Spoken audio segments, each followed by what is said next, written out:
Hey guys, welcome to another episode of Cry About It, the podcast about all that sad music that makes you so happy. I'm Cavi. My man TJ Hirsch is with us this evening, and we have a very special guest this evening, Michelle Dzuida, who reached out to us actually, and I'm super excited about that. She lives in Philly. She's from Jersey, and she was all set to come to our first Philly emo night that unfortunately got canceled because of COVID. But we're looking forward to rescheduling that and having her come out as soon as everybody gets these vaccines and we're back to normal. How are you doing today, Michelle? I'm doing great. I've been excited to have a reason to change out of sweatpants for once. It's We great. wouldn't know if you had sweatpants on anyway. It's true, but it makes me feel better that I don't. I actually changed into sweatpants. So Michelle, you mentioned growing up in New Jersey, which especially in the emo pop punk scene is known for putting out so many great bands. Did you grow up going to shows? I did. I grew up right around Princeton, so in a small town by Princeton, and grew up going to small shows in Trenton. I didn't start going to shows until I was probably in high school. I didn't really go to shows before that. It was one of those things where I feel like the scene was so strong where I was at. Saves the Day was from Princeton. I knew people that went to school with some of the members and things like that. So I think I started out really young getting into that music. Probably by the time I was 11, 12. That was kind of my scene.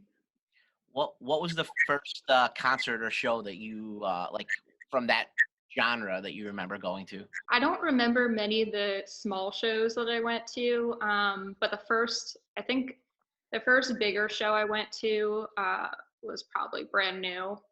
Okay. They were probably my first bigger emo show, other than basement no-name band shows. Right. That's awesome. That's a great introduction to it, especially back then. Frank, what was your first emo show that you remember going to? The one at the bog. Our first emo night? Good. Good. Right on into it. Yeah. You're looking very emo there, sitting in the dark with your little purple light behind you, though. Today, I like it. Confession, I don't like to sit with the lights on. I like it dark. Fair. You are an emo kid. I get in trouble about that all the time. Yeah. So now you're in Philly, though. You mentioned, right? How have you found the transition to Philadelphia? The music scene in Philadelphia? So I think one of the reasons I always loved Philly so much is just because the scene's really strong here too. And there's just so many concert venues to go to. Philly was always one of my favorite cities because it was so close to Jersey that I came here for shows 24/7 anyway. The one thing I will say though is that I prefer the mosh pits in Jersey. Wow, okay. Which I will say it. Going to Emo Nights here in Philly, I think was a really cool way to start. Before I moved here, I started going to emo shows here. And I think as far as the music that they play at the emo shows here, you did get a lot of older songs that may not normally be played other places. So I thought that was kind of cool. It's a little bit more underground, I guess, for some of the small venues around here that do them. Very neat. Where did you go to some, if you don't mind us asking? So Emo Nights in general, I've been to BK, LA, but here in Philly, there's a small bar called The Barbary that does their own called Through Being Cool. So those were the ones that I would come out to Philly nonstop to before I was living here. And then that's where I met my boyfriend and then ended up here. So I've been in Philly for 2.5 years now. Very neat.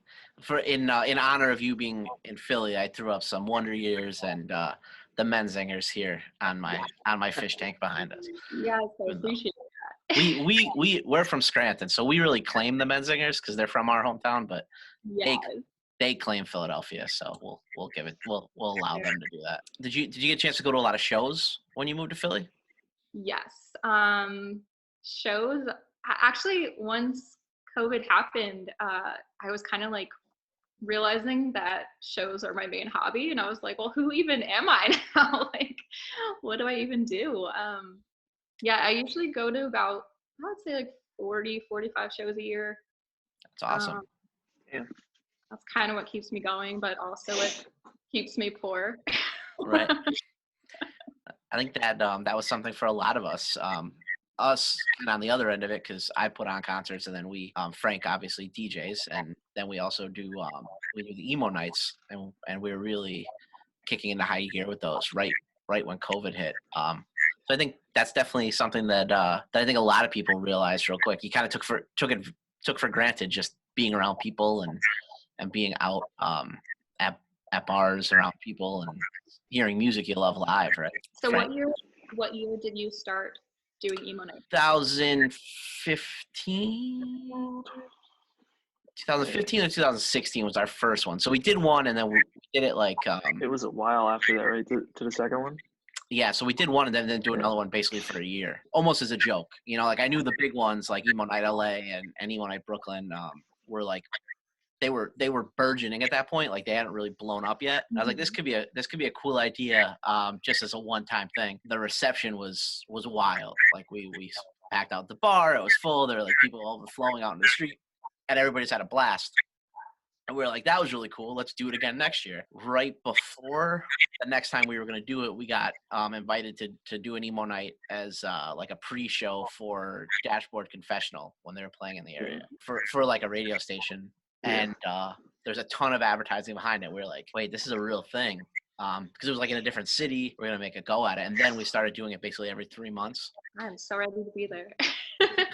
We'll be back at the Kiefer or the Kyver. But so you mentioned you would come in and you would go to emo nights a lot. Something that we found with the people who came to ours, it kind of became like a family, and there were regulars that would be at every single one, and a community developed around it.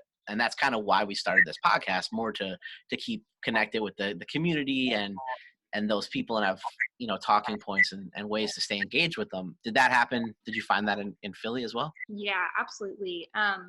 So my very first emo night was in Asbury in Jersey. So I went to a couple out there, and then the way I actually started going to the Philly ones was very random. I was still living in Jersey, but I came to Philly. It was like a Sunday night. I came here for a Third Eye Blind show at Festival Pier. Was walking back to my car with my friend to go home, and then we walked past Morgan's Pier, and there was a sign outside saying Emo Night tonight, and I basically begged my friend to go in and stay out for the night. And then I ended up meeting probably about like 8 people that night who we like exchanged contacts with, and then for about a year or 2 after that, we would just text each other where the next one was, and then we'd all go together. We'd all meet up, and basically a lot of them were Morgan's Pier or like the Barbary, smaller places in Philly. And then we would just keep a group chat going. We'd all meet up whenever we could, and it definitely felt like family. It was kind of, it was like the time that you most needed it, where you're kind of going through a transition in your life, and then you end up meeting all these great people, and you have something that's so great in common. I mean, I think music is the most amazing thing to have in common with people. I feel like it's such a good bonding force. So yeah, it definitely brought me to a lot of great people. That's awesome. Frank, have you ever been to Morgan's Pier? I don't know the name of the bridge, but it's the big bridge that goes to Jersey. Ben Franklin. The Ben Franklin Bridge. There you go. Yeah. The Ben Franklin Bridge. There you go. Yeah. I've been to the bridge. You've been to the bridge. Okay. Yeah, I know where the bridge is. So the bar is literally like on the pier underneath it. Guys from R5 Productions, who do most of the shows in Philly, owned it, ran it for a while. So Do you know those guys, Joe? I don't actually know them. I admire them because they were booking like 20 venues at one point. But R5, they book for like Union Transfer and First Unitarian and all that, right? I kept my nose out of Philly. I let them do their own thing down there. I didn't want to tread on their turf. Mess around with the big boys, Joey. Yeah, exactly. They had more coin than I did to play with. No, I have a question. More for our benefit than anything. Being that you went to all these emo nights all over the place, did any of it ever get repetitive?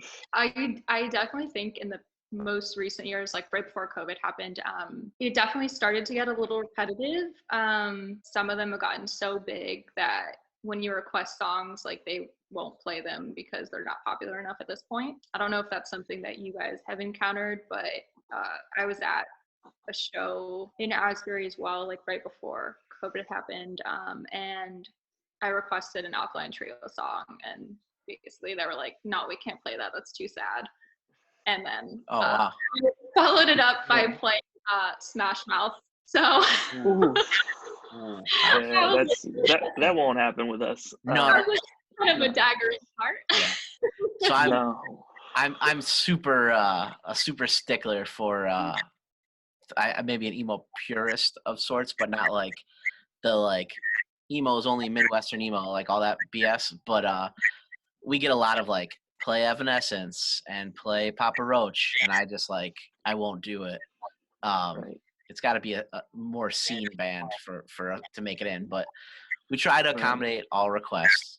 We have played Britney Spears once, but it was a bachelorette party. Wasn't it? Yeah, I was gonna say it was like a party. Yeah, it was a bachelorette party, and like we played like half of it, and then switched to Paramore just to keep them happy. But yeah, that was I think the only time we bent a little bit.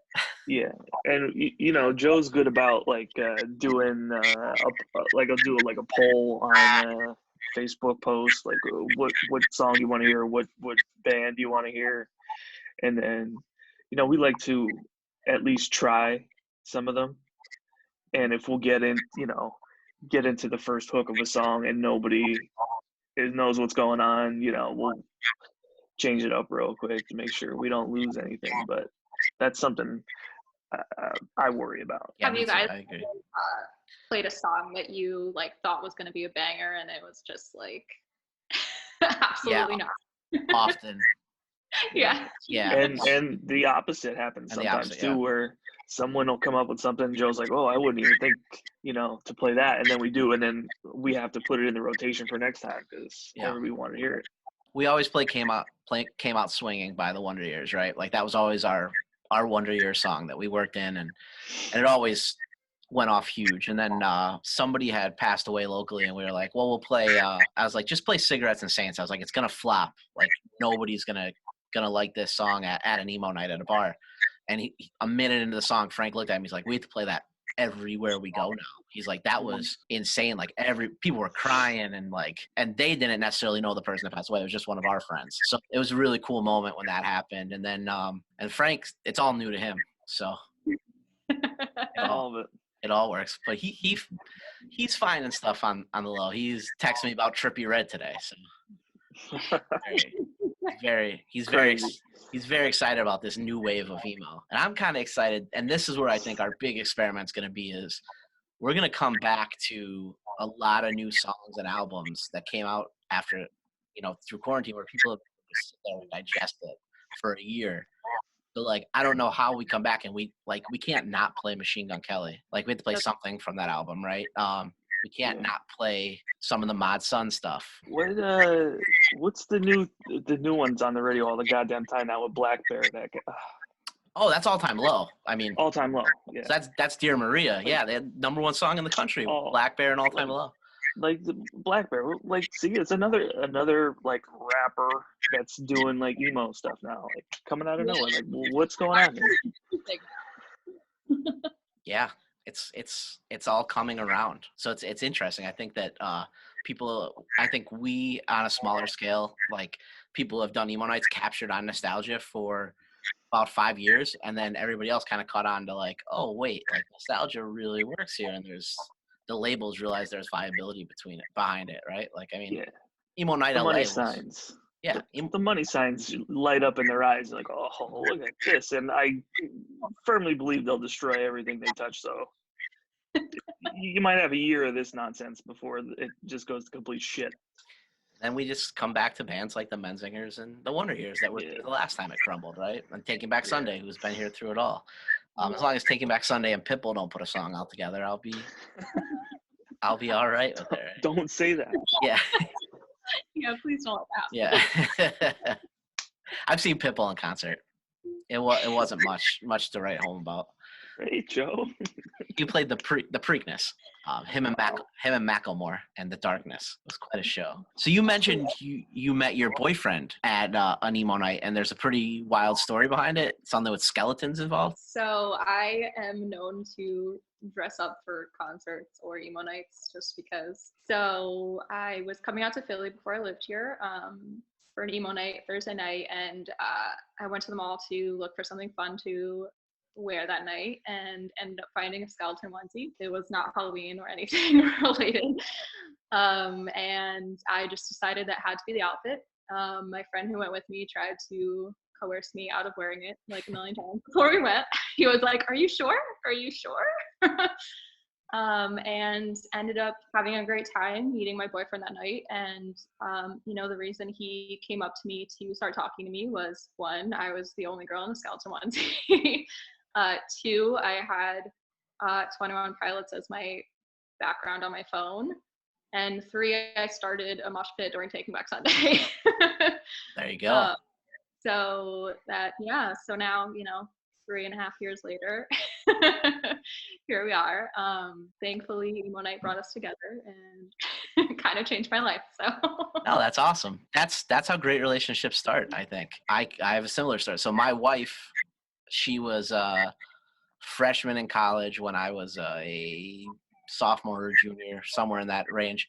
And I was in the cafeteria with my roommate, and I had a Fall Out Boy shirt on. And she came up and was like, "I really like your Fall Out Boy." No, I don't remember this. I think she made this story up, but I guess she was like, "I really like your Fall Out Boy shirt," and I made fun of her, and she left, went away. So now fast forward 2 years later, she was in charge of bringing the concerts. Well, one of the people in charge of bringing the concerts to campus, and I was the editor of the newspaper.